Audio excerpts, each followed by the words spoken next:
जोहार गे गाते को तेहिन दो आर मिटे नवा कहानी बन आंजमा। कहानी दो हुयुग कना मिटेन कोड़ा आय बाबा हाराम ऑक्तो रे अनाथ आश्रम इदी हटू कदेया। अनाथ आश्रम इदी हटू कते जखन ओड़ा हजू कना तखन उनी कोड़ा रेन बहुई फोन केदा कोड़ा ठे। तखन को मेताय कना बाबा मेताय में जे पूजा परब करे हो जनो आर बाय हजू ओंडे गे जनो नेल पूजा परब को हजू बांग दरकारा। तखन उनी कोड़ा बाध्य है आरो रुवार हुयान ताया उनिया हाड़ाम ठे माने आय बाबा ठे। आदो तखन जखने चलावना अनाथ आश्रम ते बोलयना तखने नेला कना जे आय बाबा अनाथ आश्रम रे मैनेजर साथे अडी मौज क्लोजली लांदा लांदा ते गालमारा कना।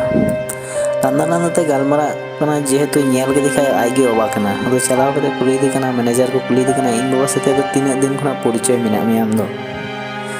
आदो मेताय कना जे नुई साथे दो परिचय मिनाया आयमा दिन खना गे माने मी ऑक्तो तहना नुई निये आश्रम को मिटे कटी परा गिद्रे मानुष ले दिया माने मानुष लिगे रे इदी ले दिया। तखन खना इन दो परिचय मिनाया। आदो तखन उनी कोड़ाय चिंता कना तखन खना परिचय मिनाय ता माने नुई रेन गिद्रे मतो इन कान गे। आदो मिताय कना बाबा आम की निये अनाथ आश्रम खना इंगे मिदिल दिया चिकाते मिदि कदिया।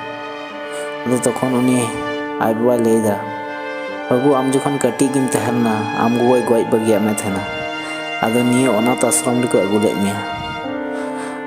तखन इन दया लेना जे आम एस्कार बई आड़ा मिया उनाते आमिन इदिले मिया। उना आंजम के खाय कुड़ा मेद खना मेदा जरोयना आरे मिताय कना बाबा इन दो आम अडी आटिन दुलाराम गया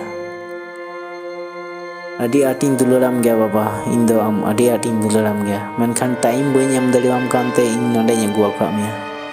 आदो उनी हाराम तखन माने आय बाबाय मेनदा बेटा इन हइन दुलाराम गया आर हाड़ुब मिद किदियाय। आदो उनी कोड़ा तखन मेनदा बाबा चलो इन इदी तोरा मिया ओड़ाग रेगे आबार किन चलावना ओड़ाग ते। गाते को निये कहानी आंजम कते चेक बुन बुझाव केदा चेक बुन सेना केदा कमेंट तला तबन लेमा मा एनखान जोहार गे।